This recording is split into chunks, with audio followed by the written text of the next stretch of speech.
Bonjour à tous. Dans le cadre de cette neuvaine pour un confinement fécond en famille avec les Saint Louis et Zélie Martin, nous nous retrouvons dans les lieux qui étaient le lieu de leur travail. Ici, Zélie confectionnait la dentelle, tandis que Louis tenait la comptabilité de l'entreprise familiale, qui était désormais leur entreprise commune. Ici, pensons à ce que nous sommes en train de vivre dans ce domaine du travail, nous aussi, qui est affecté par le confinement, à peu près pour tous. Que ce soit les enfants tenus maintenant à réaliser leur travail scolaire à la maison, avec le soutien de leurs parents, de leurs enseignants, que ce soit les étudiants qui sont déstabilisés dans leur année d'études, que ce soit ceux qui prennent de gros risques maintenant de par leur profession dans le monde de la santé ou dans le monde du service, que ce soit aussi ceux qui sont inquiets pour leur avenir. Pensons aussi à ceux pour lesquels il y a un surcroît de travail, dans un travail à distance, alors que d'autres sont plongés dans un chômage technique. Sans oublier ceux dont désormais l'activité est dans le domaine du bénévolat et dont actuellement leurs engagements sont suspendus. Le témoignage de Martin. Assez souvent dans ses lettres, Sainte Zélie confie son inquiétude.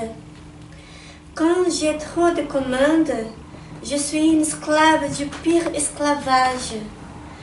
Quand le point d'Alençon ne va pas et que je m'envoie pour 20 000 francs sur les bras à moi coûtant, et des ouvrières que j'ai eu tant de mal à trouver qu'il faut renvoyer chez d'autres fabricants. Il y a un peu sujet à se tourmenter, aussi j'en ai des cauchemars. Ce métier de fabricante de dentelle est difficile parce que très dépendant de l'offre et de la demande et des alias de la mode et de l'économie. À des temps de surcharge succèdent des temps de manque qui conduisent Zélie à envisager jusqu'à la cessation d'activité. Mais dans une autre lettre, elle avoue « J'étais accablée de soucis de toute espèce, mais j'avais cette ferme confiance d'être soutenue d'en haut. » Pour soutenir davantage son épouse dans son activité, Louis avait renoncé à la sienne d'horloger bijoutier, qui était pourtant un métier qu'il aimait, pour le céder à son neveu orphelin qu'il avait contribué à élever et pour lui permettre de se lancer, lui-même venant soutenir son épouse. Entrons dans cette prière en reposant ce geste que les enfants de la famille Martin aimaient à accomplir, éclairer ses lumières.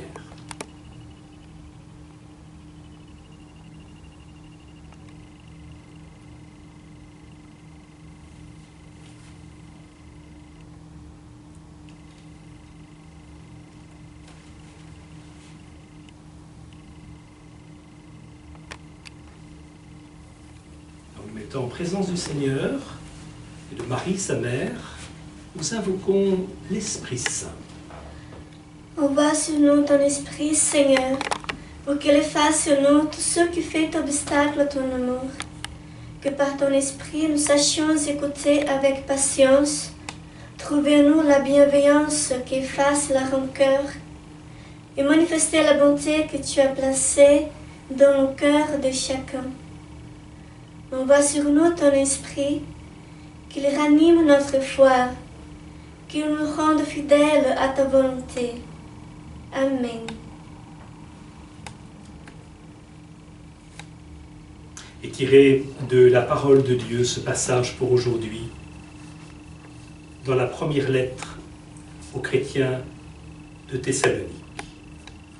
Frères, nous vous encourageons à progresser encore. Ayez à cœur de vivre calmement, de vous occuper chacun de vos propres affaires et de travailler de vos mains comme nous vous l'avons ordonné.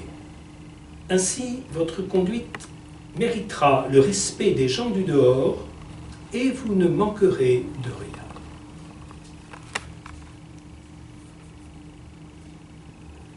Dans ce temps de silence, confions particulièrement telle ou telle intention concernant précisément le travail en ces jours, telle ou telle personne dont nous portons la préoccupation et le soin.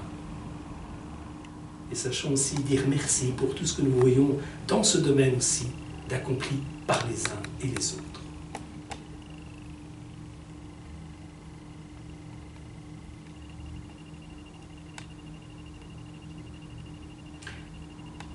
Ensemble, nous disons: Notre Père, qui es aux cieux, que ton nom soit sanctifié, que ton règne vienne, que ta volonté soit faite sur la terre comme au ciel.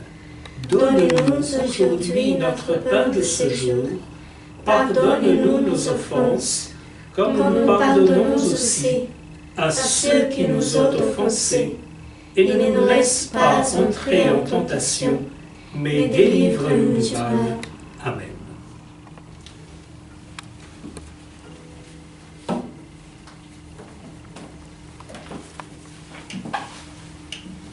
Vers Notre-Dame du Sourire, nous nous tournons pour lui présenter aussi toutes nos intentions. Je vous salue, Marie, comblée de grâce.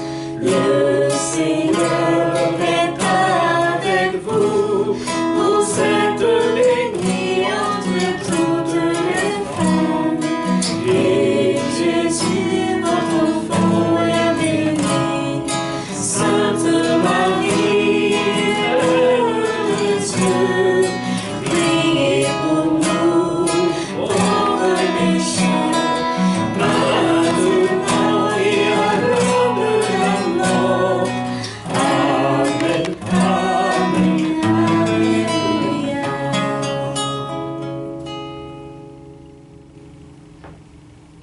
À l'intercession des saints Louis et Zélie, nous nous recommandons. Saint Louis et Zélie, vous qui dans votre vie de couple et de parents avez donné le témoignage d'une vie chrétienne exemplaire en mettant Dieu à la première place par l'exercice de votre devoir d'État et la pratique des vertus évangéliques, nous nous tournons vers vous. Aidez-nous à avoir une confiance inébranlable en Dieu et à nous abandonner à sa volonté, comme vous l'avez fait à travers les joies, mais aussi les épreuves, les deuils et les souffrances dont votre vie a été jalonnée. Aidez-nous à aimer Dieu de tout notre cœur, à persévérer dans nos difficultés quotidiennes et à demeurer dans la joie et l'espérance que nous donne une foi vivante dans le Christ. Intercédez pour nous, afin que nous obtenions les grâces dont nous avons besoin aujourd'hui et tous les jours de notre vie. Amen. Amen. Saint Louis et Zélie, Priez pour nous. au nom du Père et du Fils et du Saint-Esprit.